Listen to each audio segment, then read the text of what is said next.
Isaías capítulos 4 al 6.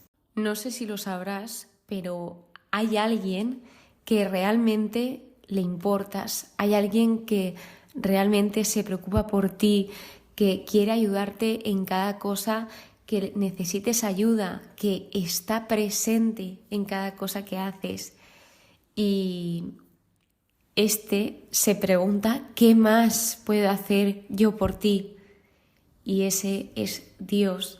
Dios en estos capítulos se encuentra haciéndose estas preguntas. Habla sobre la viña, que la viña es la casa de Israel. En este contexto es la casa de Israel.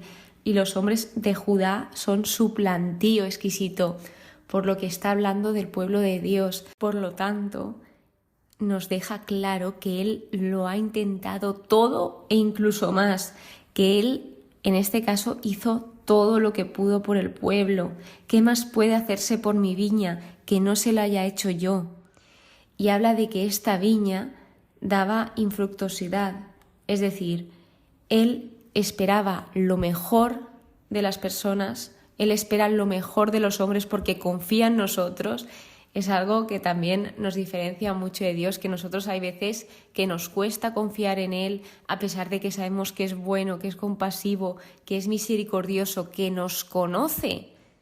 En cambio, Él, sabiendo todos nuestros fallos y todos nuestros errores, Él sigue confiando en los humanos.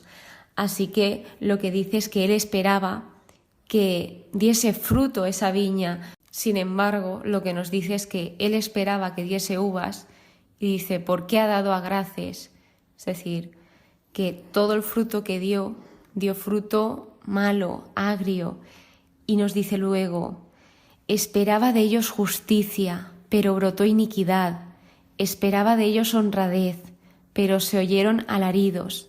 Él hace de todo porque su viña, porque su pueblo dé buen fruto. Pero del pueblo, de cada uno de nosotros, depende el elegir dar buen fruto o no darlo.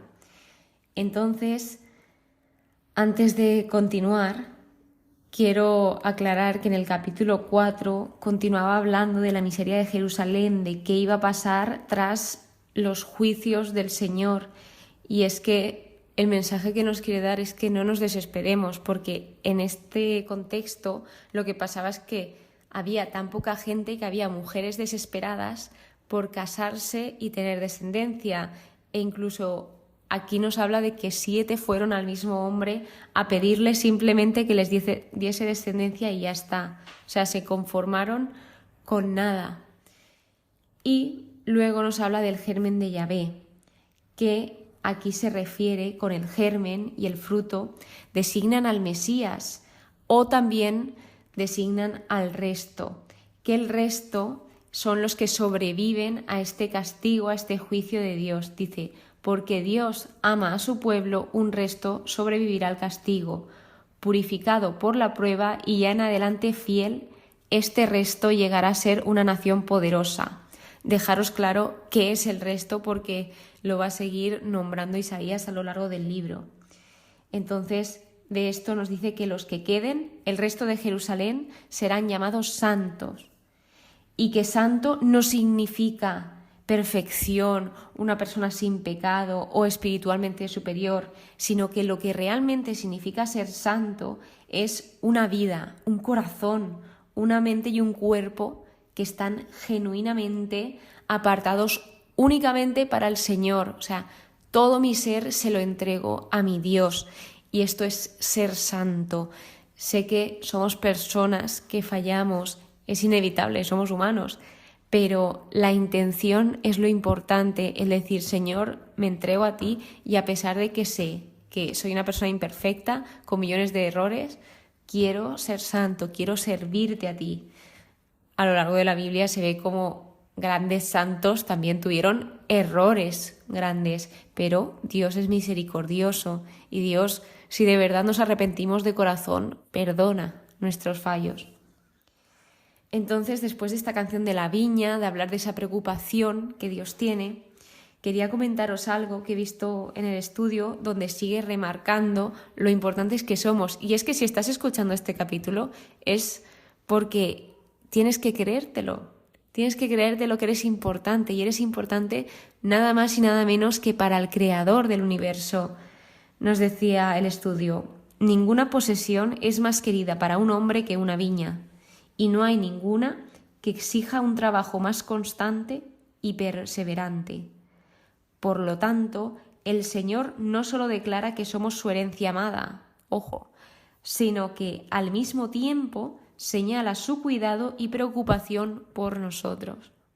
Por lo que el capítulo prosigue hablando de los que no contemplan la obra de Dios, los que no ven la acción de sus manos, los que son codiciosos, avariciosos. De hecho, también habla sobre los alcohólicos, y luego nos dice que Yahvé es ensalzado en su juicio, el Dios Santo demuestra su santidad en su justicia. Es un Dios justo, y esto lo vamos viendo. Y luego se nos habla sobre esa confusión moral de los que llaman bien al mal y mal al bien. Hay personas que quitan valor al pecado, es decir, no, eso no pasa nada, eso, si Dios te va a perdonar igual. Y esto es un problema muy gordo, porque el pecado sigue siendo pecado, y el pecado te está alejando de Dios, y Dios es amor, Dios es bien. Entonces, si hay algo que te aleja de Dios, esto no es bueno.